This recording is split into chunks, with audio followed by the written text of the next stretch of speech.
సుమన్ టీవీలో మీ business promotions కోసం ఈ కింది నెంబర్ను సంప్రదించగలరు.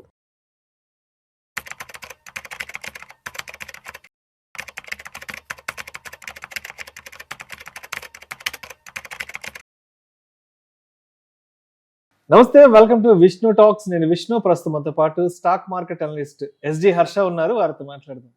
నమస్తే హర్ష. నమస్తే. Welcome to Vishnu talks and welcome to market weekend outlook. Yes Harsha, ఇవాళ 21 నవంబర్ శుక్రవారం. మార్కెట్స్ ఎక్కడ క్లోజ్ అయినాయో కాస్త డీటెయిల్ గా చూద్దాం హర్ష. నిఫ్టీ విషయానికి వస్తే 124 పాయింట్ల నష్టంతో 26,068 వద్ద క్లోజ్ అయింది. సెన్సెక్స్ విషయానికి వస్తే 400 పాయింట్ల నష్టంతో 85,231 వద్ద క్లోజ్ అయింది. సో వీకెండ్లో మార్కెట్లు ఇన్వెస్టర్లకు గట్టిగా షాక్ ఇచ్చాయి. సెన్సెక్స్ 400 పాయింట్లు పడ్డం అంటే చిన్న విషయం కాదు. నిఫ్టీ కూడా ఆల్మోస్ట్ 124 పాయింట్లు పడింది. కాబట్టి నాకు ఒక విషయం అర్థం కావట్లేదు హర్ష. అంటే ఇప్పుడు గ్లోబల్గా అన్ని న్యూస్లు ఇండియన్ స్టాక్ మార్కెట్స్కి పాజిటివ్గా ఉన్నాయి.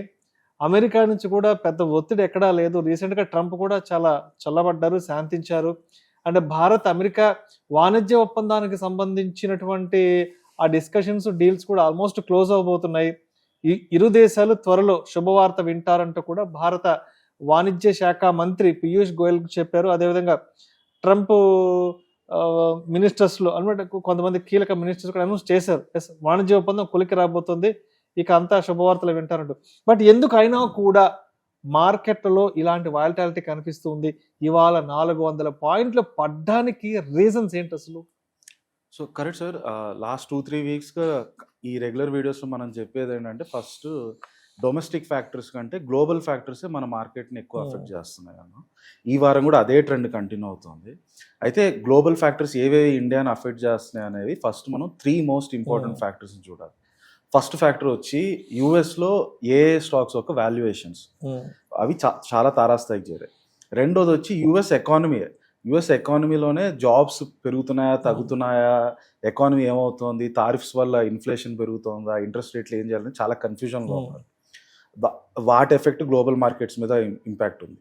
మూడో ఇంపార్టెంట్ ఫ్యాక్టరు అది నవంబర్ 10th మొదలైంది. కాకపోతే అప్పటి నుంచి అందరూ ఎక్కువ మంది పట్టించుకోవట్లేదు.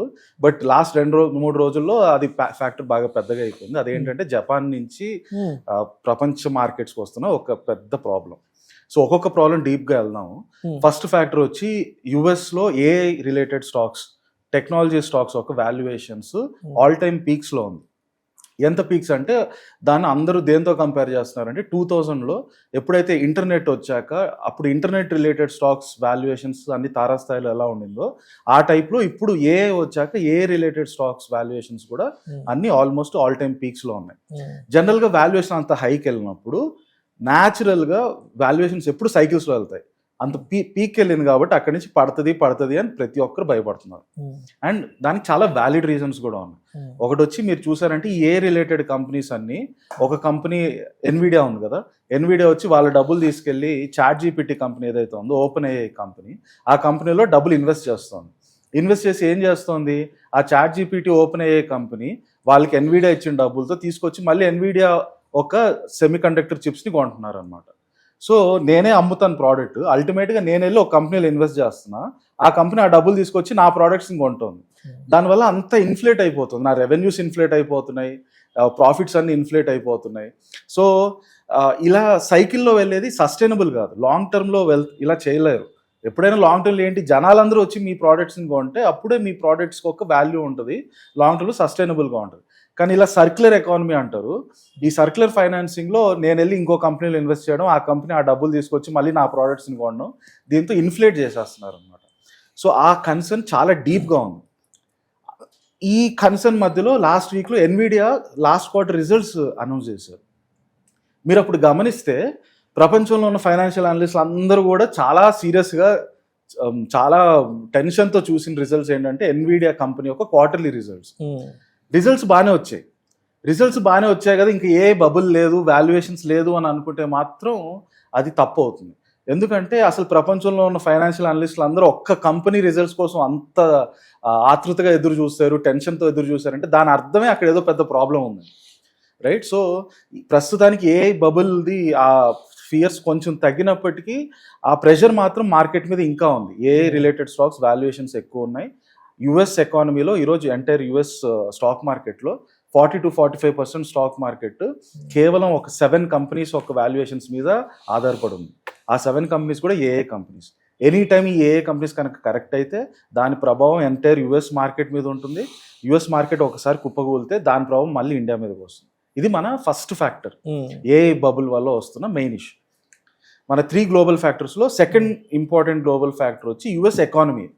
యుఎస్ ఎకానమీ ప్రాబ్లం ఏంటంటే వాళ్ళకి, నేను ఇంతకుముందు కూడా మీకు చెప్పాను కదా, లైక్ వాళ్ళకు ఉండే ప్రాబ్లమ్స్ని ప్రాపర్ లాంగ్ టర్మ్ సొల్యూషన్తో ఆ ప్రాబ్లమ్ సాల్వ్ చేసుకోకుండా టారిఫ్లు అని చెప్పి ఎంప్లాయ్మెంట్ని బూస్ట్ చేసి రేట్లు పెంచేసి వేరే దేశాల మీద నుంచి వచ్చే డబ్బుల మీద ఆధారపడి ఇలా చేస్తే ఎక్కువ రోజులు చేయలేరు.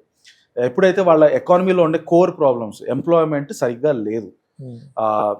రీసెంట్ జాబ్ క్వార్టర్ చూసారంటే ఎంప్లాయ్మెంట్ పెరిగిందని వస్తుంది డేటా, కాకపోతే అన్ఎంప్లాయ్మెంట్ కూడా పెరుగుతుంది. దాని అర్థం ఏంటంటే మార్కెట్లోకి చాలా మంది వస్తున్నారు ఉద్యోగాల కోసం, దాంట్లో కొంతమందికి ఉద్యోగాలు వస్తున్నాయి కానీ చాలా మందికి ఉద్యోగాలు రావట్లేదు. ఇది ఒక పర్సిస్టెంట్ ప్రాబ్లంగా పెరిగిపోతుంది. ఇలా అన్ఎంప్లాయ్మెంట్ అనేది ఒక ప్రాబ్లంగా పెరిగితే అప్పుడు ఏ కంట్రీ అయినా ఏం చేయాలంటే వాళ్ళు వడ్డీ రేట్లు తగ్గిస్తారు. వడ్డీ రేట్లు ఎందుకు తగ్గిస్తారంటే దానివల్ల బిజినెస్లన్నీ ఎక్కువ లోన్స్ తీసుకొని బిజినెస్లు యాక్టివిటీ పెంచితే అప్పుడు ఎక్కువ మందిని ఎంప్లాయ్ చేస్తారు కాబట్టి అన్ఎంప్లాయ్మెంట్ తగ్గుతుందని. అయితే ఇప్పుడు యూఎస్కి అలా తగ్గించడానికి స్కోప్ తగ్గిపోతుంది. దానికి కారణం ఏంటంటే టారిఫ్లు అని చెప్పి ఎప్పుడైతే స్టార్ట్ చేశారో, టారిఫ్లు అంటే ఏంటి, ఉండే వస్తువుల మీద రేట్లు పెంచేస్తారా, రేట్లు పెంచేసి దాని అర్థం ఇన్ఫ్లేషన్ పెరిగిపోతుంది. ఇన్ఫ్లేషన్ పెరిగినప్పుడు వడ్డీ రేట్లు తగ్గించలేరు అనమాట ఫండమెంటల్గా. సో ఒకవైపు అన్ఎంప్లాయ్మెంట్ పెరిగిపోతుంది, ఇంకోవైపు ఇన్ఫ్లేషన్ పెరిగిపోతుంది. దీనివల్ల వడ్డీ రేట్లు ఎలా తగ్గించాలి, ఒకవేళ తగ్గిస్తే ఎంతవరకు తగ్గించాలి, ఈ ప్రాబ్లంలో యుఎస్ చాలా డీప్గా ఉంది. అండ్ దీంట్లో ఏమాత్రం ఒక చిన్న రాంగ్ స్టెప్ చేసినా దానివల్ల మొత్తం ఎకానమిక్ పారాలిసిస్లోకి వెళ్ళడానికి స్కోప్ ఉంది. సో మన 3 మేజర్ గ్లోబల్ ఫ్యాక్టర్స్లో ఇది సెకండ్ ఫ్యాక్టర్. ఫస్ట్ వచ్చి యుఎస్లో ఏ వాల్యుయేషన్స్, సెకండ్ వచ్చి యుఎస్ ఎకానమీయే హై డెట్లో ఉండడం ఒకవైపు, plus at the same time unemployment పెరగడం, ఇన్ఫ్లేషన్ పెరగడం. మూడోది వచ్చేసి రీసెంట్గా November 10th ఈ ఫ్యాక్టర్ స్టార్ట్ అయింది. అయితే ఎక్కువ మంది ఎక్కువ మాట్లాడట్లేదు. లాస్ట్ 2-3 డేస్లో మళ్ళీ ఈ ఫ్యాక్టర్ పెద్ద ఫ్యాక్టర్ అయింది. అది ఏంటంటే జపాన్ నుంచి, జపాన్ ఎకానమీని మీరు ఒకసారి అర్థం చేసుకుంటే లాస్ట్ 30 years, గత 30 ఏళ్ళగా వాళ్ళ వడ్డీ రేట్లు ఆల్మోస్ట్ జీరోలో ఉన్నాయి. ఇంకా చెప్పాలంటే కొన్నిసార్లు నెగిటివ్లో కూడా పెట్టారు. వడ్డీ రేట్ నెగిటివ్ ఉండడం అంటే అర్థం ఏంటంటే బ్యాంక్ నా దగ్గర డబ్బులు పెట్టకండి, మీరే ఇంకా తీసుకొని ఇంకా ఖర్చు పెట్టండి అని అనడం.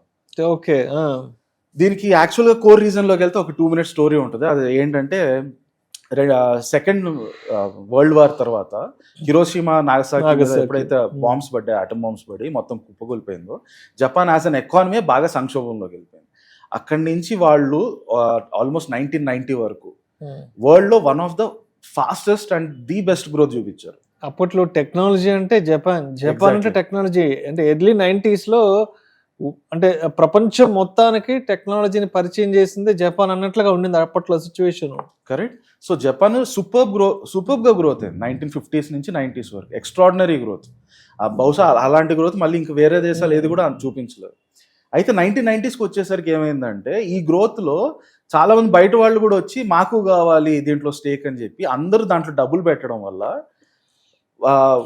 యాసెట్ బబుల్ అని అంటారు. అంటే సేమ్ అక్కడ కూడా వాల్యుయేషన్స్ అన్ని స్కై రాకెట్ అయిపోయాయి. ఎందుకంటే జపాన్ ప్రొడ్యూస్ చేసేది ఇంతే ఉంటుంది, కానీ వాళ్ళు అంత ఫాస్ట్గా ప్రొడ్యూస్ చేసేసరికి ప్రపంచంలో ఉండే పెద్ద పెద్ద ఇన్వెస్టర్లు అందరూ కూడా మాకు కూడా జపాన్లో మేము స్టాక్స్ కొంటాం, మేము జపాన్లో డబ్బులు పెడతాం, జపాన్లో మాకు రియల్ ఎస్టేట్ కావాలని ఓవర్ హైప్ చేసేయడం వల్ల వాల్యుయేషన్స్ అన్ని తారాస్థాయికి వెళ్ళిపోయి 1990కి వచ్చేసరికి మార్కెట్కి రియలైజ్ అయింది బాబు ఇంత వాల్యుయేషన్స్ కరెక్ట్ కాదని చెప్పి.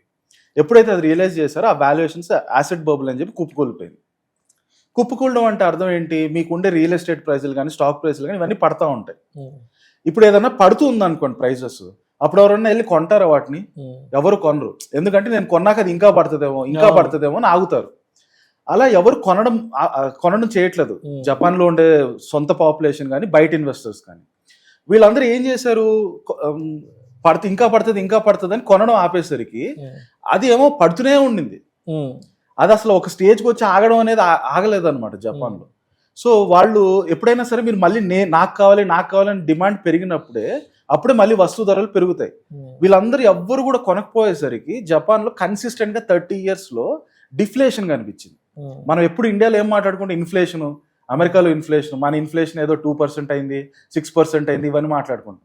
జపాన్ వాళ్ళు దానికి రివర్స్ మాట్లాడుకుంటారు, డిఫ్లేషన్ మా కంట్రీలో. అంటే ఈ రోజు నేను అరటిపండు 10 రూపాయలు కొంటే రేపొద్దున 9 రూపాయలు అవుతుంది. సో జపాన్లో కన్సిస్టెంట్గా 30 years డిఫ్లేషన్లో ఉంది.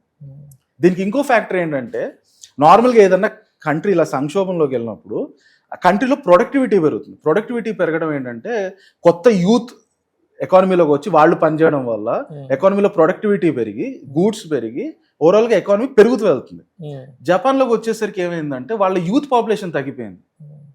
జపాన్లో population as a factor, population తగ్గిపోయేసరికి నంబర్ ఆఫ్ యూత్ ఎకానమీలోకి రావడం తగ్గిపోవడంతో, ఉన్న పాపులేషన్ బాగా ఏజ్డ్ అయిపోవడంతో వాళ్ళ స్పెండింగ్ కూడా తగ్గించేసారు. ఉండే వాళ్ళందరూ సేవింగ్స్ లోకి వెళ్ళిపోయారు అనమాట. సో ఇలా ఎవరు ఖర్చు పెట్టకపోయేసరికి జపాన్ కన్సిస్టెంట్ గా 30 years డిఫ్లేషన్ లో ఉంది. ఇప్పుడు రీసెంట్ గా for the first time in 30 years ఆ ట్రెండ్ మారుతుంది. ఫైనల్ గా జపాన్ లో ఇప్పుడు ఇన్ఫ్లేషన్ మొదలవడం కనిపిస్తోంది అందరికి.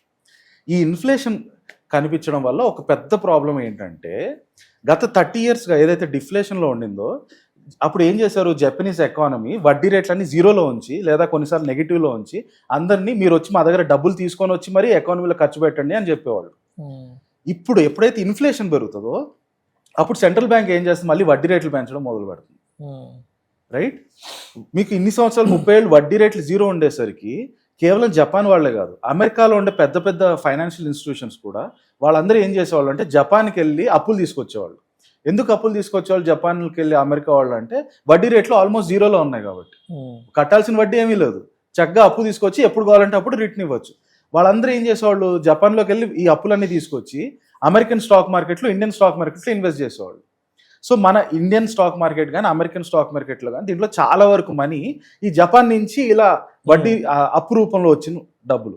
ఎప్పుడైతే జపాన్లో ఇప్పటి నుంచి మేము వడ్డీ రేట్లు పెంచుతామని అన్నారో, వీళ్ళందరూ కూడా ఇండియాలో, యుఎస్లో ఈ స్టాక్స్ అన్ని అమ్మేసి ఆ డబ్బులు తీసుకెళ్ళి వాళ్ళు ఏదేదైతే అప్పు తీసుకొచ్చారో జపాన్ నుంచి అది తిరిగి కట్టేస్తారు, మాకు వద్దు ఇంక ఈ అప్పు అని. ఈ ప్రాబ్లం మార్కెట్కి రాబోయే రోజుల్లో స్ట్రాంగ్గా ఉండొచ్చు అనేది one of the biggest fear ఇంకోటి క్రియేట్ అయింది. రైట్. సో 3 గ్లోబల్ ఫ్యాక్టర్స్ లో, ఒకవైపు యుఎస్ లో ఏ స్టాక్స్ వాల్యుయేషన్, రెండోది US economy as an economy వాళ్ళ డెట్ పెరిగిపోవడం, అన్ఎంప్లాయ్మెంట్ ప్రాబ్లం పెరగడం, ఇన్ఫ్లేషన్ పెరగడం, మూడోది కొత్తగా ఇప్పుడు జపాన్ నుంచి, జపాన్ లో బాండ్ ఈల్డ్స్ అంటారు దాన్ని, బాండ్ ఈల్డ్స్ పెరిగితే ప్రపంచంలో ఉన్న స్టాక్ మార్కెట్స్ లో ఈ జపాన్ నుంచి సంబంధించిన డబ్బులన్నీ వెనక్కి తీసేసి మళ్ళీ అవన్నీ రిటర్న్ జపాన్కి వెళ్ళిపోయే స్కోప్ అయితే కనిపిస్తుంది.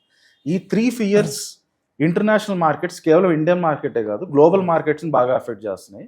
అందువల్ల మన మార్కెట్ ఫండమెంటల్గా స్ట్రాంగ్గా ఉన్నప్పటికీ ఈ ఫ్యాక్టర్స్ వల్ల యు ఆర్ సీయింగ్ దట్ ఒక సైడ్ వేస్ ట్రెండ్లో మార్కెట్ అంత పుంజుకోకపోవడం. అయితే అండ్ చాలామంది ఇన్వెస్టర్స్, చాలామంది వ్యూవర్స్ ఏమంటున్నారంటే, నిఫ్టీ 26,000 క్రాస్ అవుతున్నా కూడా, సెన్సెక్స్ 85,000 క్రాస్ అవుతున్నా కూడా, బట్ స్టాక్స్ పరంగా మాత్రం చాలా బ్లడ్ బాత్ కనిపిస్తుంది. స్టాక్స్లో అంటే పర్టికులర్ స్టాక్స్ విషయానికి వచ్చేటప్పటికి మాత్రం ఎక్కడ గ్రీన్ కనిపించట్లేదు, అన్ని రెడ్లోనే ఉన్నాయి అంటున్నారు. అంటే మార్కెట్లో ఇంత ర్యాలీ కనిపిస్తున్నా కూడా, బట్ ఇండివిజువల్ స్టాక్స్ పరంగా ఎందుకు అన్ని రెడ్లోనే ఉన్నాయి అసలు?